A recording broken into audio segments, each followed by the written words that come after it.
ಮೈಸೂರು ನಗರ police ವತಿಯಿಂದ ಕರ್ನಾಟಕ ರಾಜ್ಯ ಮುಕ್ತ ವಿಶ್ವವಿದ್ಯಾಲಯದ ಘಟಿಕೋತ್ಸವ ಭವನದಲ್ಲಿ ಆಯೋಜಿಸಿದ್ದ ಮನೆ ಮನೆಗೆ ಪೊಲೀಸ್ ಕಾರ್ಯಕ್ರಮವನ್ನು ಮಾಜಿ ಕ್ರಿಕೆಟಿಗ ಜಾವಗಲ್ ಶ್ರೀನಾಥ್ ನಿನ್ನೆ ಉದ್ಘಾಟಿಸಿದರು. ಈ ಸಂದರ್ಭದಲ್ಲಿ ನಗರ ಪೊಲೀಸ್ ಆಯುಕ್ತರಾದ ಸೀಮಾ ಲಾರ್ಕರ್, ಕಾನೂನು ಮತ್ತು ಸುವ್ಯವಸ್ಥೆಯ ಉಪ ಪೊಲೀಸ್ ಆಯುಕ್ತರಾದ ಆರ್.ಎನ್. ಬಿಂದುಮಣಿ, ಅಪರಾಧ ಮತ್ತು ಸಂಚಾರ ಕೇಂದ್ರ ಸ್ಥಾನ ಉಪ ಪೊಲೀಸ್ ಆಯುಕ್ತ ಕೆ.ಎಸ್. ಸುಂದರರಾಜ್ ಮತ್ತಿತರರು ಉಪಸ್ಥಿತರಿದ್ದರು.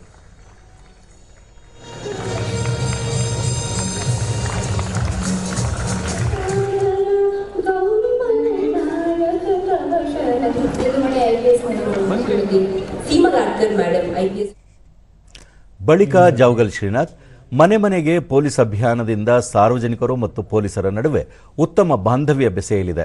ಸಾರ್ವಜನಿಕರು ಮತ್ತು ಪೊಲೀಸರು ಒಟ್ಟುಗೂಡಿದರೆ ದುಷ್ಕೃತ್ಯ ಮಾಡುವವರಿಗೆ ಅವಕಾಶ ದೊರೆಯುವುದಿಲ್ಲ ಎಂದರು.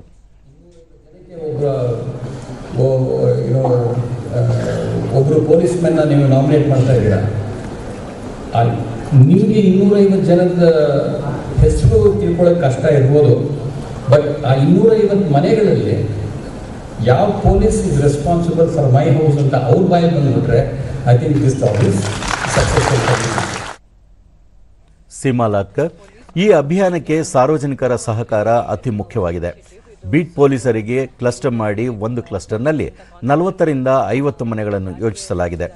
ಒಬ್ಬರಿಗೆ 250 ಮನೆಗಳ ಜವಾಬ್ದಾರಿ ನೀಡಿದ್ದು, ಅಪರಾಧ ಹಾಗೂ ಸೈಬರ್ ಅಪರಾಧಗಳ ಕುರಿತು ಜಾಗೃತಿ ಮೂಡಿಸಲಾಗುತ್ತಿದೆ ಎಂದರು. ಅವರು ಏನಾದರೂ ತೊಂದರೆ ಇದ್ರೆ ನಮ್ಮ ಹತ್ರ ಬರ್ತಾ ಇದ್ರು. ಬಟ್ ಈಗ ನಾವೇ ಅವ್ರಿಗೆ ಮನೆಗೆ ಹೋಗ್ಬಿಟ್ಟು, ಪ್ರತಿಯೊಂದು ಮನೆಗೆ ಹೋಗ್ಬಿಟ್ಟು ಅವರಲ್ಲಿ ಏನಾದರೂ ತೊಂದರೆ ಇದ್ದರೆ, ಅವರಲ್ಲಿ ಏನಾದರೂ ಕಷ್ಟ ಇದ್ದರೆ, ಅಥವಾ ಮನೇಲಿ ಹೆಣ್ಮಕ್ಳು ಮಾತ್ರ ಇದ್ದರೆ, ವೃದ್ಧರು ಇದ್ದರೆ, ಅವ್ರಿಗೇನಾದರೂ ಸಹಾಯ ಬೇಕಿದ್ರೆ ಆ ಥರ ಮನೆಗಳದ್ದು ನಾವು ಅಕೌಂಟ್ ತಗೋತೀವಿ. ಸ್ಥಳೀಯ ನಿವಾಸಿ ಎಂ ಭೈರಪ್ಪ, ಹಲವು ಸಮಸ್ಯೆಗಳಿಗೆ ಪೊಲೀಸ್ ಠಾಣೆಗೆ ತೆರಳಬೇಕಿತ್ತು. ಈ ಅಭಿಯಾನದಿಂದ ಪೊಲೀಸರೇ ತಮ್ಮ ಮನೆಗಳಿಗೆ ಭೇಟಿ ನೀಡಿ ಸಮಸ್ಯೆಗಳನ್ನು ಬಗೆಹರಿಸುತ್ತಿರುವುದು ಸಂತಸವಾಗಿದೆ ಎಂದರು. ಪೊಲೀಸ್ನ ಹುಡಿಕೊಂಡು ಹೋಗಬೇಕಾಗಿತ್ತು. ಈಗ ನಿಮ್ಮ ಕಷ್ಟ ಕೇಳೋಕ್ಕೆ ನಾವೇ ಮನೆ ಹತ್ರ ಬರ್ತೀವಿ ಅಂತಕ್ಕಂಥ ಕಾರ್ಯಕ್ರಮವನ್ನು ನಮ್ಮ ಮಿನಿಸ್ಟ್ರು ಹೇಳಿದ್ದಾರೆ. ಅದ್ರ ಪ್ರಕಾರ ನಾವೆಲ್ಲ ಶುರು ಮಾಡಿದ್ದೀವಿ ಅಂತ. ಈಗ ಭಾಳ ಒಳ್ಳೆ ಕೆಲಸ.